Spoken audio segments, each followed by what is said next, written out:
지나온 그 주 초반에 정말 많은 폭우가 갑자기 내렸던 적이 꽤 있습니다.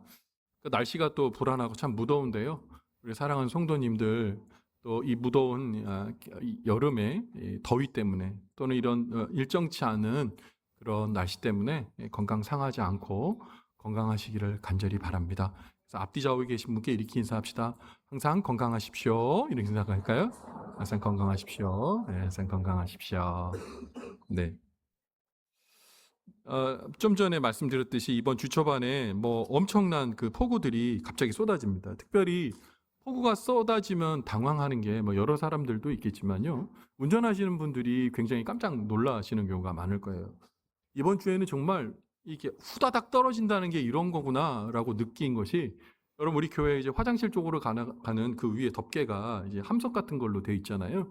그러니까 이게 비가 오면, 목양실에서 비가 오게 되면 이게 또 나름대로 운치가 있습니다. 뚝 뚜둑 뚝뚝 이렇게 떨어지는 소리가 들려요. 근데 폭우가 내리면 헬리콥터 오는 소리가 납니다.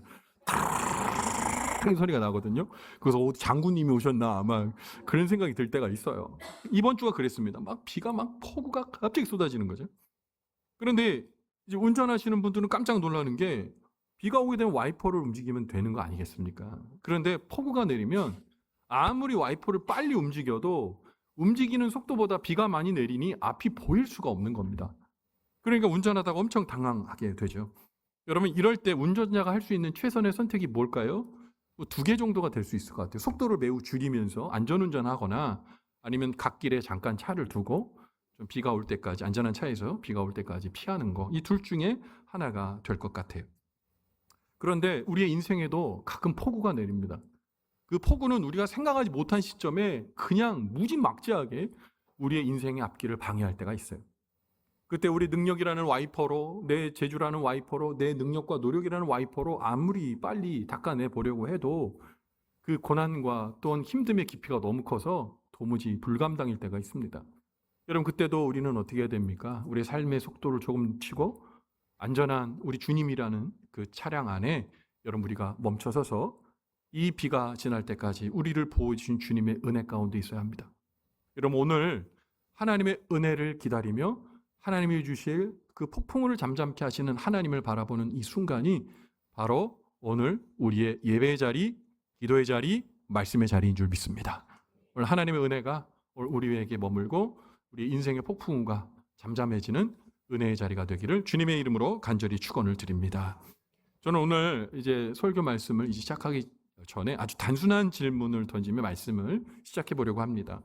여러분 만약에 이 시간에 어떤 분이 여러분들에게 갑작스럽게 이런 질문을 한다면 어떻게 대답하시겠어요? 당신은 누구십니까? 라고 질문한다면 여러분이 뭐라고 대답하실 수 있겠습니까? 아마도 너무나 급작스러운 질문 때문에 우리는 선뜻 대답하지 못하고 주저할지도 모르겠습니다. 그러나 사실 조금만 가다듬어 보면 이 질문에 대해 또 충분히 대답을 할 수도 있을 것 같아요. 왜냐하면 지금을 살아가는 현재를 우리가 가만히 들여다보면, 여러분 우리가 사는 오늘의 시대는 나를 증명할 수 있는 수단들이 참 넘쳐나는 시대입니다. 스마트폰 하나만 열면 내가 어떤 사람인지 보여주는 프로필이 있고, 내가 어디서 무엇을 먹고 누구를 만났는지 증명하는 SNS의 기록들이 빼곡합니다. 어떤 분이 유럽 여행을 갔더라고요. 근데 유럽 여행을 갔는데 뭐 이탈리아와 프랑스에 갔는데 각각의 명승지에서 찍은 사진들이 막 있는 거예요. 여기 가셨구나. 어디서 이제 뵀는데 얘기를 했어요. 로마 다녀오셨죠? 오, 깜짝 놀랐네. 어떻게 하셨어요? 뭘 알아요? 자기가 다 얘기해 줬는데. SNS 다 광고하고 나서 뭔 소리예요. 이거 다 아는 거죠. 내가 누구인지. 때로 직장의 명함이 내가 누구인지 말해주고, 또 아파트의 평수가 나를 대변하는 것 같고, 내 통장의 잔고가 나를, 또 내 자녀의 학업이 내 존재의 성적표 같은 때를 우리는 살아갑니다. 여러분, 세상은 끊임없이 우리에게 내가 누구인지 다른 이들에게 각인시키기 위해서 세상에서 제일 가는 조건을 갖추라고 그렇게 우리를 다그칩니다. 더 높은 자리에 오르고 더 많은 것을 소유해야만 비로소 가치 있는 존재가 되는 것처럼 말하기도 하죠. 그러나 세상이 준 명함들을 다 걷어내고 화려한 스펙과 포장지 다 벗겨놓은 뒤에 깊은 밤 홀로 나를 마주할 때 이 질문, 당신은 누구십니까? 라고 질문을 받는다면 여러분 우리 뭐라고 대답할 수 있을까요? 아마도 우리는 이 질문 앞에서 왠지 모를 공허함과 당황스러움을 느끼게 될지도 모르겠습니다. 진짜 난 누구지? 왜냐하면 마치 내 이름의 존재가 고작 세상의 조건들에 의해 이리저리 흔들리는 자꾸 바뀌는 내 정체성은 아닌지라는 생각 때문에 혼란스러울 수 있다는 거죠. 오늘 이제 설계 소도 앞에 여러분 드린 이 질문의 대답. 오늘 성경은 제공하고 있습니다. 너희는 누구냐? 라는 이 서슬퍼런 영적 질문 앞에 서서 사실은 오늘 아무 대답도 못한 채 처참하게 무너진 사람들이 등장하거든요. 우리는 오늘 그 사람들의 모습을 보면서 오늘날 겉모습은 화려하지만 속사람은 텅 빈 채 살아가는 오늘 우리의 나, 그리고 우리 모두의 영적 주소를 돌아보고 주님이 주시는 그리스도인으로서의 참된 정체성을 회복하고 또 그 은혜 가운데 살아가는 복된 저와 여러분 되시기를 주님의 이름으로 간절히 축원을 드립니다. 오늘 본문 말씀의 배경이 되는 고대 소아시아의 중심 도시인 에베소는요, 풍요와 다산의 상징인 아데미 여신의 신전이 있는 그런 곳이었습니다. 온갖 우상 숭배와 마술과 주술이 판을 치던 그런 영적 어둠의 중심지였죠. 그런데 이 보이지 않는 영적 세력들이 사람의 영혼을 꽁꽁 묶고 있던 그곳에 주님의 사람 사도 바울이 복음을 전하기 위해 이곳에 찾아왔습니다. 바울은 에베소에서 세 가지 핵심적인 사역을 펼쳤는데요. 첫 번째는 말씀 사역입니다. 두란노 소원이라는 곳에서 2년을 머무면서 하나님의 말씀과 복음을 전합니다. 두 번째는요, 주님의 말씀으로 그 주님의 은혜로 치유하는 치유 사역을 했고요. 세 번째는 축기, 귀신을 쫓아내는 일들을 사도 바울이 했습니다. 그런데 이 일은 에베소 지역에 깜짝 놀랄 만한 진짜 충격적인 소식이었습니다. 이런 일들이 일어난 적이 없거든요. 그래서 바울의 사역을 이제 보면서 사람들이 놀랍고 야 희한한 일이다라고 서로 입에서 입으로 전해지기 시작했어요. 그런 현상을 오늘 본문의 말씀인 사도행전 19장 11절부터 12절까지 기록해 놓았는데요. 같이 한번 읽어봅니다. 시작. 하나님이 바울의 손으로 놀라운 능력을 행하게 하시니 심지어 사람들이 바울의 몸에서 손수건이나 앞치마를 가져다가 병든 사람에게 얹으면 그 병이 떠나고 악기도 나가더라. 아멘. 여러분 이 일이 일어났음을 믿으십니까? 네, 여러분 이 일이 일어났습니다. 본문의 말씀을 보면 바울이 쓰던 손수건이나 그의 앞치마를 가져다가 병든 사람에게 얹으면 병든 사람이 병에서 회복되고 악기가 쫓겨나갔습니다. 여러분 이런 일이 어떻게 가능할까요? 여러분들 이 일을 흉내내고 따라한 사람들이 있습니다. 누굴까? 이단 만민중앙교회라고 들어보셨죠? 이재록이. 이 목사가 뭘 했냐면, 목사라고 부르기도 창피합니다. 목사 아니에요. 이 사람이 뭐 했냐면요, 자기가 손수건에다가 축사라고 안수를 하는 겁니다. 그러면 이 손수건을 가지고 자기가 아픈 환부에 대고 기도하면 낫는 거예요. 여러분 믿으십니까? 아멘하면 큰일 나요. 낫는 거예요. 낫는다고 믿는 거예요. 그러니까 그들이 말하는 예배하기 시작할 때, 자, 손수건 샀는지 흔들어 보세요. 그러면 사람들이 손수건을 막 흔듭니다. 자, 그러면 아픈 부위에 얹으십시오. 그러면 머리에다 대고, 배도 대고, 손도 대고, 뭐 다 돼요. 자, 낫게 될지어다. 그러면 아멘, 아멘 합니다. 폐병 걸린 사람은 폐에다 놓고 아멘, 아멘 합니다. 그 사람 죽었습니다. 만민중앙교회에서 폐병으로 죽은 사람이 몇 년 전만 해도 200명 훨씬 넘었어요. 여러분 요새 폐병 죽는 병입니까? 죽는 병 아닙니다. 병원 가면 나을 수 있어요. 그런데 믿음으로 나으라고 얘기하고 그대로 죽어버리는 일들이 얼마나 많은지 몰라요. 여러분, 바울의 물건에 영험한 능력이 있는 게 아니에요. 오늘 본문에 뭐라고 그래요? 하나님이 바울의 손으로 놀라운 능력을 행하게 하셨다, 이렇게 되어 있는 거죠. 그러면 이 일이 가능했던 일이 뭡니까? 바울이 한 겁니까? 아니면 바울 가운데 역사하시는 하나님이 하신 겁니까? 너무 당연한 거죠. 하나님이 하신 겁니다. 하나님께서 이 놀라운 능력을 이루셨어요. 능력의 원천은 하나님이셨어요. 하나님께서 바울이라는 통로를 통해 일하셨던 겁니다. 그런데 놀라운 치유와 기적의 현장을 눈여겨보던 무리들이 있었습니다. 누구냐? 스게와의 7 아들들입니다. 그런데 스게와는 누구냐? 유대인의 대제사장이었습니다. 스게와는 이 스게와의 아들이 있었는데 7명의 아들이 있었습니다. 그들은 당시 에베소 거리를 돌아다니면서 귀신을 쫓아내거나 주술을 통해 병을 낫게 한다는 거짓말쟁이 거짓 마술사들이었습니다. 근데 그들이 보기에 바울의 능력은 기가 막히게 따끈따끈한 신상품의 주문처럼 보였습니다. 마치 이재록의 손수건처럼 말이죠. 아, 저거 돈 되겠는데? 예수의 이름이라고 외치기만 하면 귀신들이 벌벌 떨고 병이 낫는 거예요. 자, 이 영적인 이 놀라운 역사를 보면서 야, 이거를 우리 비즈니스에 이용해야겠다라고 생각한 거죠. 탐욕이 발동한 겁니다. 그들은 사도 바울이 하나님과 관계 맺고 있는 영적인 깊은 관계, 그 안에 흐르는 뜨거운 예수의 십자가, 그리고 복음을 위해 사용하시는 그 바울은 모르고 그냥 예수 이름이 주술적인 효과가 있구나라고 생각하며 군침을 흘렸던 거죠. 그래서 그들은 아주 대담하게, 그러나 너무 무모하게 시험적으로 지나가는 사람들에게 또는 악기 들린 자에게 바울 흉내내기 시작합니다. 퍼포먼스를 하는 거죠. 자, 오늘 본문의 말씀이 사도행전 19장 13절에서 그 현장을 기록하고 있어요. 같이 읽어볼게요. 시작.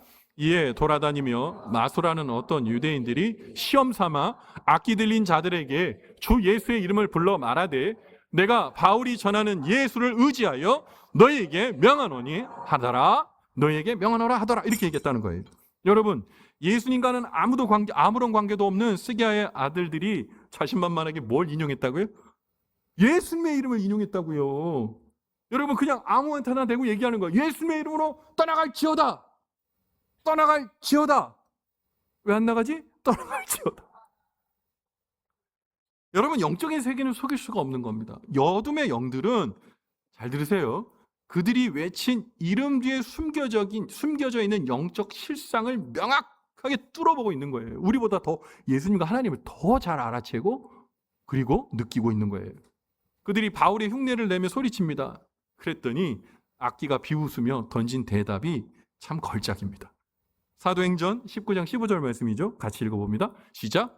악기가 대답하여 이르되 내가 예수도 알고 바울도 알거니와 너희는 누구냐 하며, 내가 살아계신 하나님의 아들 예수님도 안다. 그리고 그의 사역을 전하는 사도 바울도 안다. 근데 넌 누구냐? 근데 넌 누구야?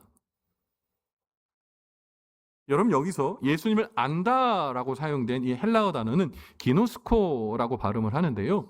이 뜻은 어떤 뜻이냐? 안다고 하는 원뜻은 본질을 속속들이 완전히 꿰뚫어 알고 있는 거예요. 그러니까 A부터 Z까지 다 알고 있는 거예요. 그러니까 예수님을 너무너무 잘 아는 거예요. 누가? 악기가. 예수님을 알아보는 겁니다. 그리고 오늘 바울도 안다라고 했을 때 여기는 똑같은 기노스코를 쓰지 않고요. 에피스타마이라고 발음하는데 이 뜻은 뭐냐? 날마다 보고 있어서 아는 거예요. 그러니까 예수님은 너무너무 그분이 어떤 분이 너무 악기가 잘 알고 있고, 사도 바울이 날마다 하고 있는 일을 보니까, 그리고 그의 중심을 보니까 예수님이 그와 함께 하고 있는 거예요. 그러니까 아는 거예요. 그래서 예수님의 이름에 능력이 있는 거죠. 그리고 기적이 이루어진 거예요. 그런데 스기야의 7 아들들은 예수 입에 달고 사도 바울보다 더 예수 얘기를 많이 하는데 모르겠는 거예요. 이 악기가. 넌 누구니? 그 예수님을 이름을 그렇게 얘기하는 넌 누구니? 라고 말하는 겁니다. 여러분, 사도 바울이 어떤 사람입니까? 예수 그리스도의 핏값으로 사로잡힌 진짜 제자입니다. 그렇기 때문에 사도 바울을 악기가 모를 수가 없었던 겁니다. 그런데 너희는 누구냐라고 얘기했던 이 스기야의 아들들은 예수님을 모를 뿐만 아니라 한 번도 만난 적이 없습니다. 스기야의 아들들은 대제사장의 가문이라는 훌륭한 종교적 배경을 갖고 있어서 하나님을 매우 잘할 것이라는 착각을 불러일으키기 충분했습니다. 그런데 그들은 예수님과 하나님이 돈벌이였습니다. 예수님은 더 좋은 돈벌이, 더 좋은 수단이었죠. 예수님과의 인격적인 만남은 없었어요. 그들은 예수님을 자기들이 언제든 빌려 쓸 수 있는 도구 또는 주문으로 생각했던 거죠. 예수님과 전혀 관계없고 생명이 없는 형식적 신앙의 결말. 여러분, 어떻게 끝나게 될까요? 오늘 본문의 19장 16절 말씀 같이 읽어봅니다. 시작. 악기 들린 사람이 그들에게 뛰어올라 눌러 이기니 그들이 상하여 벗은 몸으로 그 집에서 도망하는지라. 아멘. 여러분, 악기 들린 사람은 한 사람입니다. 단수예요. 스기야의 아들은 몇 명이라고요? 7이에요. 1대 7로 싸우면 어떻게 될까요? 여보세요? 어떻게 되겠습니까? 여러분 1대7로 싸워본 적 있어요? 우리 남성분들? 뭐 17대1 이런 얘기는 들어봤는데 1대7 이기기 어려워요. 근데 악기가 들리니까 7명 따위는 아무런 그런 게임거리가 안 되는 거예요. 그래서 오늘 본문에 보니까 뛰어올라 눌러버린 거예요. 그러니까 옷 다 찢기고 벗은만 빨개 벗겨져서 그 집에서 도망간 겁니다. 여러분, 오늘 본문의 말씀에 등장한 이 스기야의 아들들, 그리고 이들의 비극이 단지 2000년 전에 에베소 거리에서 일어난 웃지 못할 시장바닥의 그런 길거리의 해프닝으로 아마 보여지십니까? 어쩌면 오늘날 우리와 우리 교회의 자화상일지도 모릅니다. 우리는 예수님의 이름으로 기도하는 사람들입니다. 그런데 혹시 그 기도가 우리 삶에 하나님의 능력이 힘있게 펼쳐지기만을 바라는 주문은 아니었는지 깊이 들여다보셔야 됩니다. 혹시 우리는 우리가 신앙생활을 한 세월들을 생각하면서 내 안에 예수님께서 떠난지도 모르고 자랑하며 살고 있지 않은지 깊이 들여다보아야 합니다. 우리의 삶에서 정작 사탄이 혹은 세상의 거센 풍랑이 우리에게 너는 누구냐? 내가 믿는 예수와 너는 어떤 관계냐라고 물어볼 때 여러분 꿀먹은 벙어리처럼 아무런 대답하지도 못하는 사람이 우리는 아닌지 오늘 직면해야 됩니다.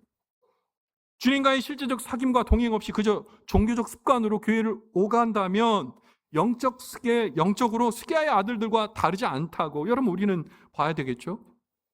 사탄이 우리의 연약함과 죄를 둘치며 계속 얘기하는 거예요. 너는 누구냐? 라고 정죄해 올 때 여러분 우리가 당당하게 얘기할 수 있으려면 어떻게 될까요?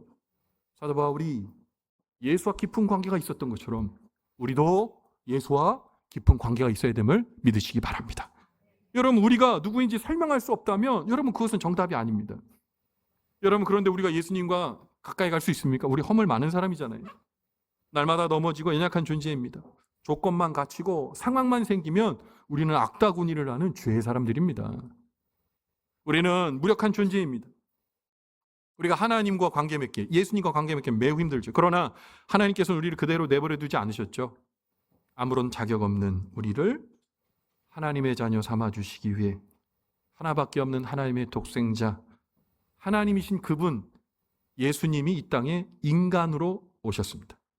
그리고 우리가 치러야 할 죄의 대가를 예수님께서 다 짊어지시고 아사셀의 어린 양처럼 우리의 모든 죄를 껴안고 십자가에서 죽으셨습니다. 예수님께서는 우리 너무 사랑하셔서 십자가 위에서 그 고귀한 피와 물을 단 한 방울도 남김없이 다 쏟고 죽어주셨습니다. 엘리 엘리 아마 사박다니 외치시면서 말이죠. 다 이루었다. 테텔레스타이 고백하시면서 우리를 살려주셨습니다.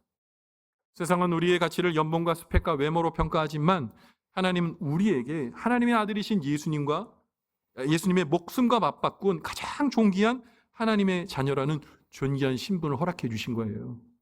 그 관계성 안에 있을 때 내가 누군지 얘기할 수 있는 겁니다. 사도 요한은 이 신비롭고 거대한 사랑을 요한일서 4장 9절부터 10절에 이렇게 얘기합니다. 같이 읽어볼게요. 시작. 하나님의 사랑이 우리에게 이렇게 나타난 바 되었으니 하나님이 자기 독생자를 세상에 보내심은 그로 말미암아 우리를 살리려 하심이라. 사랑은 여기 있으니 우리가 하나님을 사랑한 것이 아니요 하나님이 우리를 사랑하사 우리 죄를 속하기 위하여 화목제물로 그 아들을 보내셨음이라. 아멘. 우리가 하나님 사랑한 게 아니고 하나님이 우리를 사랑하셔서 화목제물로 그의 아들 독생자 예수님을 주신 겁니다. 우리 누구입니까? 우리는 영원하신 하나님의 사랑을 받는 하나님의 자녀입니다. 이것이 세상의 그 어떤 풍파도 사탄의 어떤 참소도 결코 흔들 수 없는 우리의 진짜 정체성입니다. 우리에겐 예수님이 있고 그래서 나는 그리스도인인 거예요. 여러분 이 TV 광고 중에 요새는 정말 깜짝 놀랄 만한 그런 광고, 감동이 있는 광고도 있고 우리의 생각을 깨는 그런 광고도 있는데 여러분 최근에 신라면 광고 보셨어요? 신라면이 있다. 신라면이 있다. 우리에겐 신라면이 있다. 저만 본 겁니까? 여러분 신라면 광고 있죠? 이 신라면 광고 보면 여러 가지 에피소드가 있어요. 그중에 아버지가 아들을 데리고 캠핑을 갑니다. 아들한테 맛있는 음식 차려주려고 재료 많이 준비해서 갔는데 폭우가 내린 거예요. 불을 쓸 수가 있어야죠. 아무런 의미가 없게 된 거예요. 그랬더니 아버지가 신라면을 딱 꺼내는 겁니다. 그 CM송이 나오는 거예요. 신라면이 있다. 신라면이 있다. 그래서 불어가지고 막 먹는데 뭐 온 가족이 막 행복해하는 거예요. 뭐가 있다고요? 신라면이 있는 거예요. 유럽 여행 갔습니다. 좋은 데서 밥 먹고 막 먹는데 너무 막 느끼하고 막 힘든 거예요. 맛있는 음식은 먹지만 이 입이 깔깔한 거예요. 그때 CM송이 나옵니다. 신라면이 있다. 신라면이 있다. 우리에겐 신라면이 있다. 여행 가방에서 신라면 딱 꺼내가지고 이거야. 그 먹는 그런 CM이 있어요. 근데 아세요? 그 CM이 CCM이 될 수 있습니다. 예수님이 있다. 예수님이 있다. 우리에겐 예수님이 있다. 끝을 올려주는 게 이게 핵심입니다. 여러분, 우리에게 예수님이 있음을 믿으시기 바랍니다. 어려운 상황에도 예수님이 계신 거예요. 우리가 하나님의 자녀죠. 인생의 폭풍우가 몰아칠 때도 예수님이 있는 거예요. 저는 이 CM이 CCM으로 바뀌는 은혜가 있게 되기를 바랍니다. 신라면이 있는 게 아니라 예수님이 계십니다. 1988년 12월 7일 여러분 구소련 연방이었던 아르메니아에서 진도 7.0의 대지진이 일어났어요. 이것은 히로시마 원자폭탄의 10배 위력을 지닌 지진이었고요.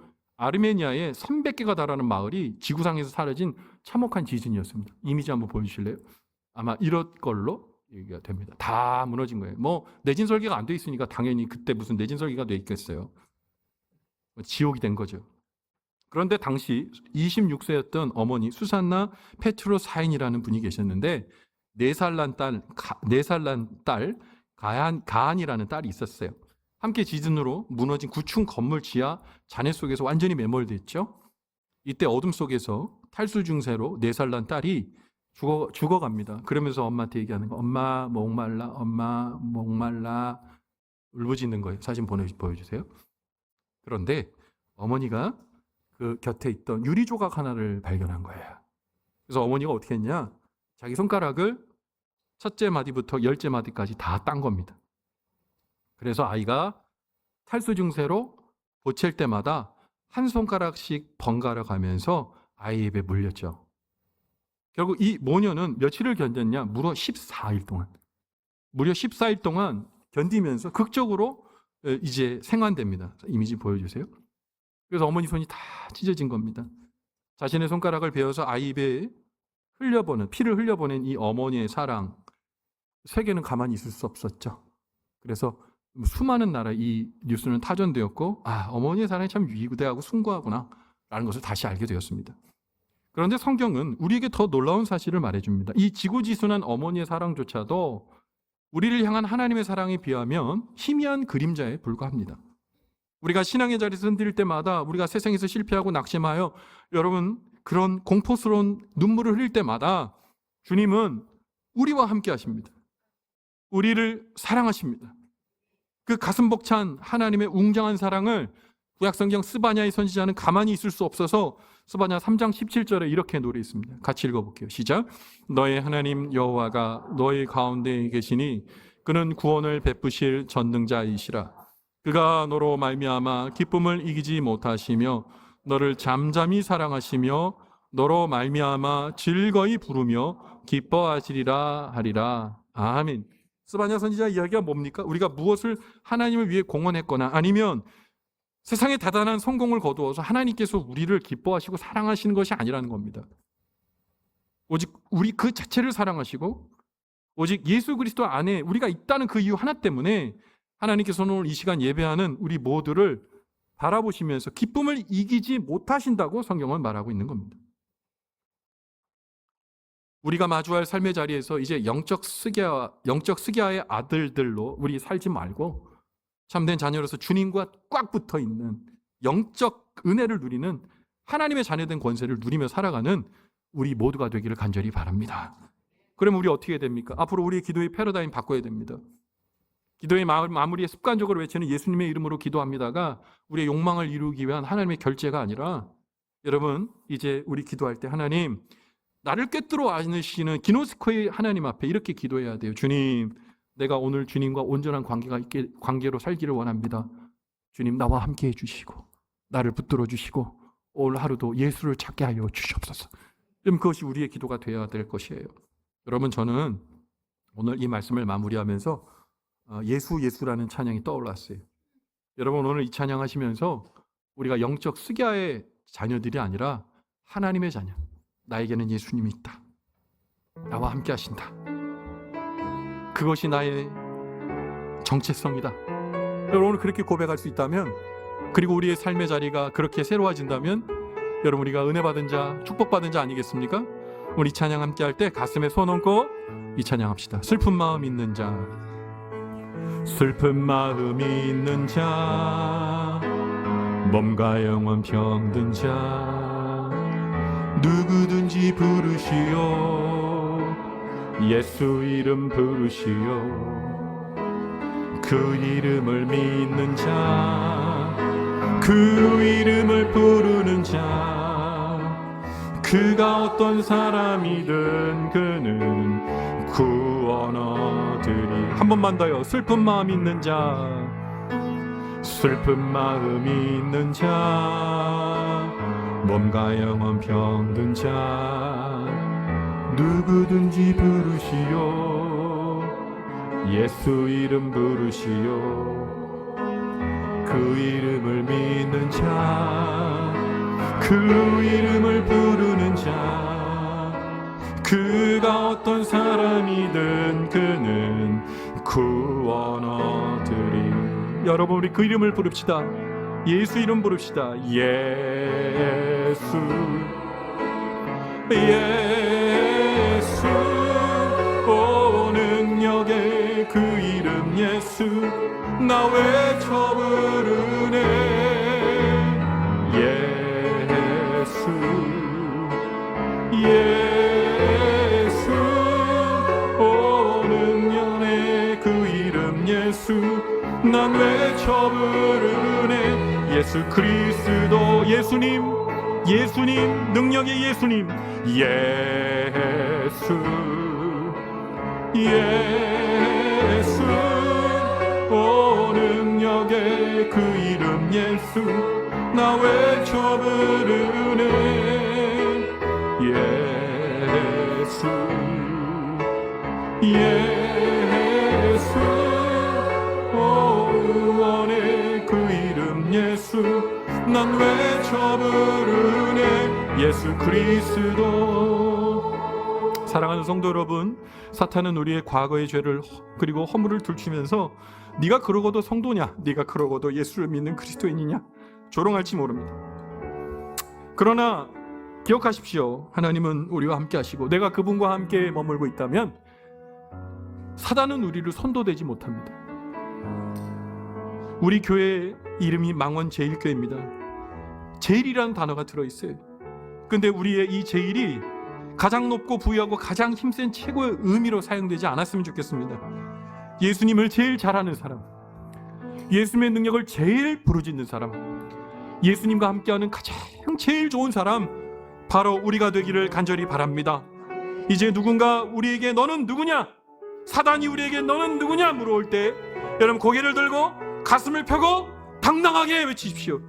나는 망원제일교회 성도다. 나는 만왕의 왕이신 하나님의 가슴 벅찬 사랑을 받는 하나님의 자녀다. 예수님은 나의 주님이시고 주님은 나를 온천하보다도 귀하게 여기신다. 그러므로 세상의 어떤 것도 나를 주님의 사랑에서 끊을 수 없다. 나를 흔드는 원수마귀야, 나사렛 예수 그리스도의 이름으로 묶임받고 물러갈지어다. 그럼 고백할 때 사단은 그 자취를 감추고 도망가게 될 줄 믿습니다. 사단에게 짓눌려 수치를 당한 인생이 아니라 사단을 격파하는 인생, 예수 그리스도의 이름으로 말미암아 사단을 쫓아내는 인생, 그래서 예수님의 영광이 드러나는 인생, 제일 좋은 인생, 우리 망원제일교회 모든 성도님들의 복된 삶이 되시기를 주님의 이름으로 간절히 축원을 드립니다. 아멘. 기도하겠습니다. 우리를 지극히 사랑하시는 하나님 아버지, 세상의 헛된 조건과 포장지로 나를 증명하려 했던 우리의 어리석음을 용서해 주시옵소서. 스게야의 아들들처럼 주님과의 깊은 사귐도 없이 경건의 모양만 가지고 신앙생활이 아닌 종교생활을 했다면 돌이키며 회개하게 도와주시옵소서. 오늘 이 시간 십자가에서 물과 피를 다 쏟으시며 너는 내 사랑하는 아들이다, 딸이다, 자녀라 말씀하시는 주님의 음성을 들려주시니 감사를 드립니다. 세상이 우리를 흔들고 사탄이 우리를 정죄할 때마다 주님의 손바닥에 새겨진 우리 이름을 바라보면서 다음 대의 주님 승리를 외치게 도와주시옵소서. 우리 망원제일교회가 하나님 날마다 주님을 제일 사랑하는 교회 되게 도와주시고, 하나님 이 안에 있는 우리 모두가 주님을 가장 사모하는, 제일 사모하는 믿음의 사람이 되어 하나님을 기쁘시게 하는, 아니 하나님께서 날마다 돌보시는, 그리고 날마다 그 손으로 아버지 우리와 우리의 모든 상황을 역전시켜 주시는 하나님의 은혜를 경험하게 도와주시옵소서. 우리를 사랑하시되 온 우주보다 사랑하시는 예수님 귀하신 이름 받들어 간절히 축복하며 기도 올리옵나이다. 아멘.